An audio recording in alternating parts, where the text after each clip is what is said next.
Ini tekanannya izin. Oh, izin semua. Kemana? Lomba ibu.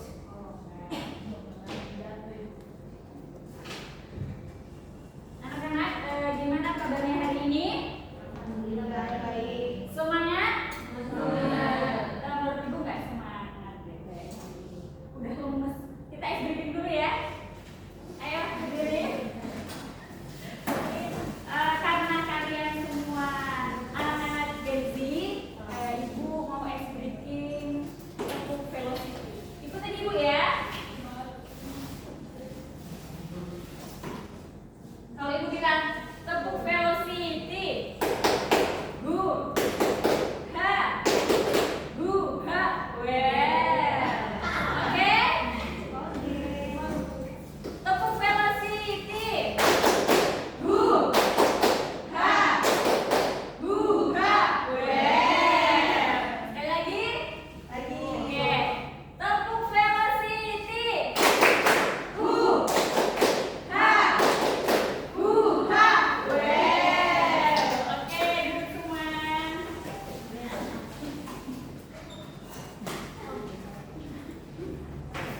Oke anak-anak, sebelum memulai pembelajaran seperti biasa, ibu minta tolong lihat kanan kirinya ada sampah atau tidak. Ada sampah? Tidak ada ibu. Tidak ada. Siapkan buku geografi kalian di atas meja. Hal-hal yang tidak berkaitan dengan mata pelajaran geografi boleh disimpan dulu. Oke? Pandangan fokus ke ibu. Siap? Oke.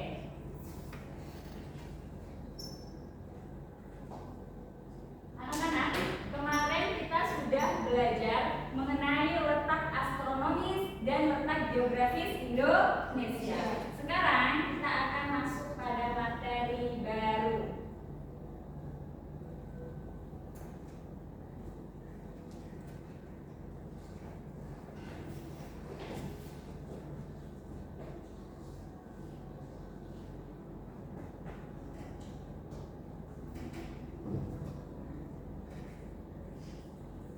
Untuk itu, ibu ingin menyampaikan tujuan pembelajaran kita pada hari ini, yaitu memahami sebaran potensi SDA kehutanan, pertambangan, kelautan di Indonesia.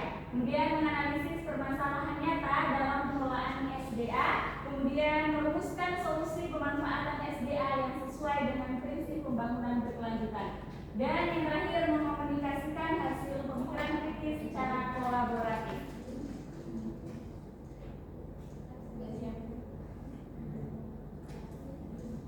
Untuk itu, ibu mau tanya, mengapa sih penting untuk mengelola sumber daya alam secara berkelanjutan? Ada yang tahu?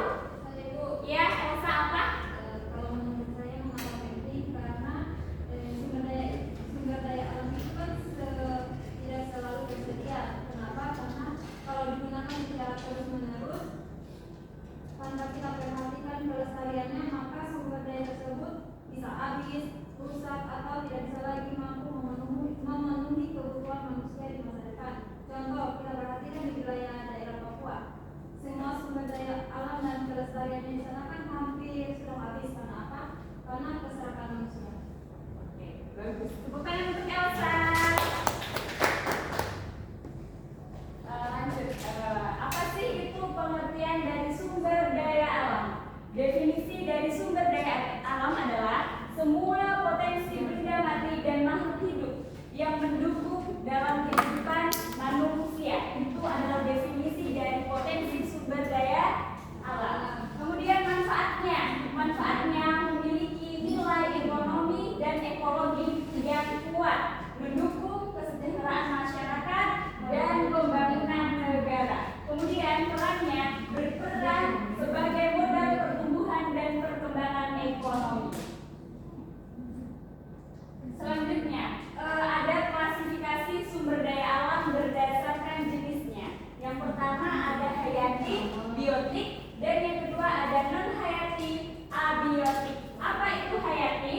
Yaitu hayati adalah keragaman yang berasal dari makhluk hidup berupa tumbuhan, kemudian hewan, atau mikroorganisme. Sedangkan non-hayati adalah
hutan hujan tropis, kemudian hutan mangrove, yang bisa hutan mangrove itu yang biasa menjadi yang ada di pesisir sebagai penahan untuk tsunami. Kemudian di sini ada potensi laut, contohnya seperti ikan laut, kemudian batu karang. Ikan laut itu potensi alam Indonesia seperti ikan laut itu sebagai makanan sehari-hari kita ya, terutama yang di pesisir. Kemudian batu karang yang ada di Pulau Papua, contohnya di Pulau Papua mana? Yang batu karang yang bagus? Iya, di Labia ya. Itu batu karang yang sangat bagus di Labia. Kemudian ada keanekaragaman hayati. Di sini keanekaragaman hayati seperti macan yang ada di Pulau Sumatera. Kemudian ada burung maleo dan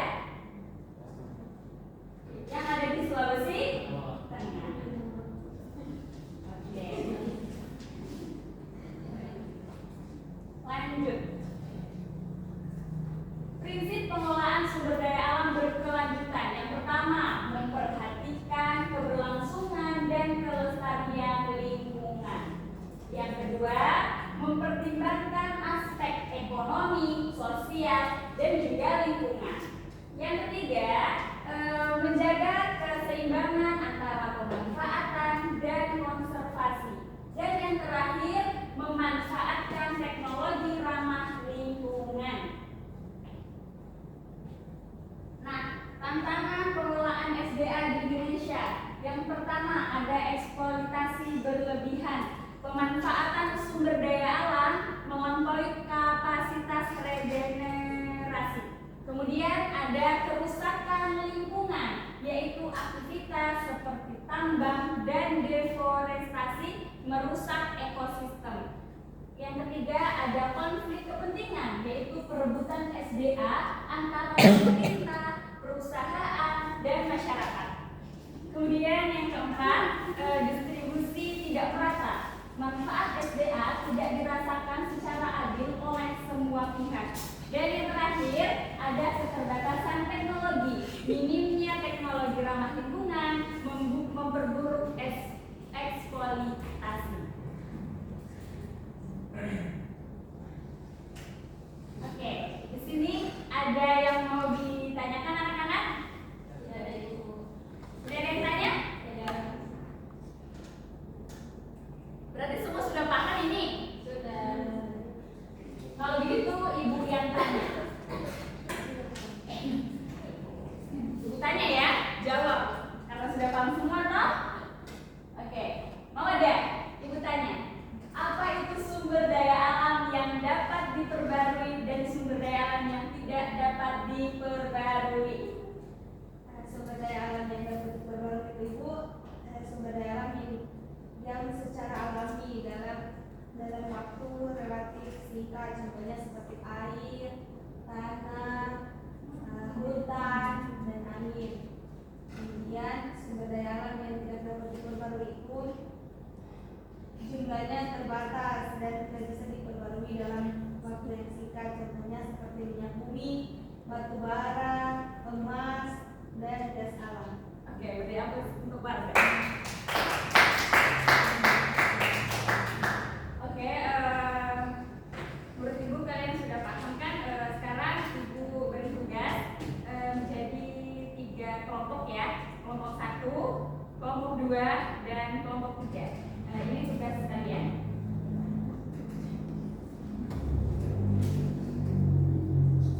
Ini kelompok 1, ini kelompok 2, dan ini kelompok 3.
dipersilahkan untuk maju terlebih dahulu.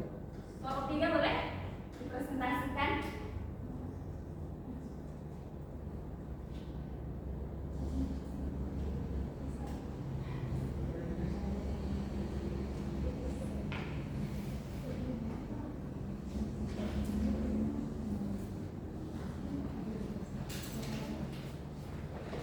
Baik, saya perwakilan dari kelompok 3. Soalnya menganalisis ancaman kerusakan ekosistem laut seperti overfishing dan merumuskan solusi pemanfaatan laut yang lestari. Nah, jawaban itu overfishing dapat menyebabkan kerusakan ekosistem laut. Solusi pemanfaatan laut yang lestari meliputi pengelolaan perikanan berkelanjutan, konservasi laut, dan pendidikan masyarakat. Ini dapat meningkatkan ketersediaan sumber daya laut dan melindungi biodiversitas. Sudah? Oke, sudah untuk paham. Selanjutnya kelompok siapa yang sudah? Kelompok 2 atau kelompok 1? Oke, Putri silakan. Baik, ini langsung ini sahabat.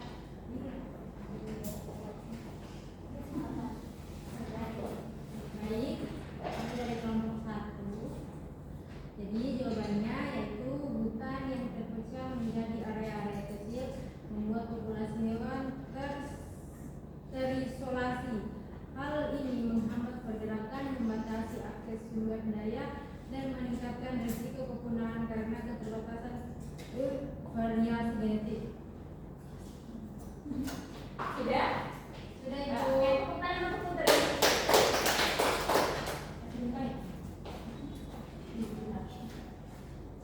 Oke, baik, saya dari kelompok 2. Tadi soalnya menganalisis dampak tambang terbuka terhadap sumber air masyarakat dan merumuskan solusi reklamasi lahan pasca tambang. Untuk dampak terhadap sumber air yaitu pencemaran, terbentuknya air asam tambang dan masuknya logam berat beracun ke konsumsi warga. Kekeringan, air tanah tersedot ke lubang tambang membuat subur masyarakat mengering. Yang ketiga, keruh. Erosi tanah tambang menyebabkan sedimentasi tinggi di sungai. Untuk solusi reklamasi,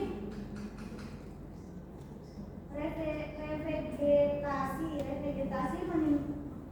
penimbuhan kembali tanah subur dan penanaman pohon untuk mengikat air. Yang kedua, netralisasi air, pemberian kapur atau pembuatan rawa buatan untuk menetralisir asam dan logam berat. Yang ketiga, alih fungsi void, mengubah lubang bekas tambang menjadi danau wisata. Oke, tepuk tangan untuk Sela. Oke, itu tadi jawaban dari teman-teman kalian.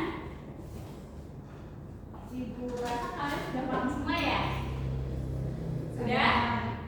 Sudah, oke. Untuk itu Ibu simpulkan ya pada materi kita hari ini. Mungkin ada yang mau menyimpulkan? Tidak ada? Oke. Kesimpulannya adalah sumber daya alam adalah kekayaan bangsa yang harus dijaga dengan pengelolaan yang bijak dan menjamin keberlanjutan untuk generasi yang mendatang. Oke, ini adalah kesimpulan dari materi pada hari ini.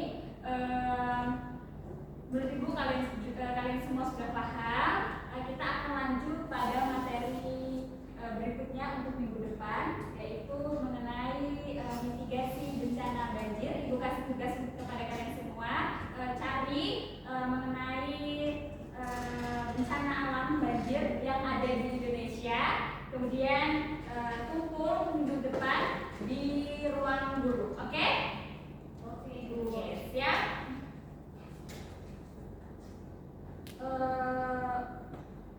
Untuk itu Ibu akhiri pembelajaran pada hari ini. Kurang lebihnya Ibu mohon maaf. Wassalamualaikum warahmatullahi wabarakatuh. Waalaikumsalam.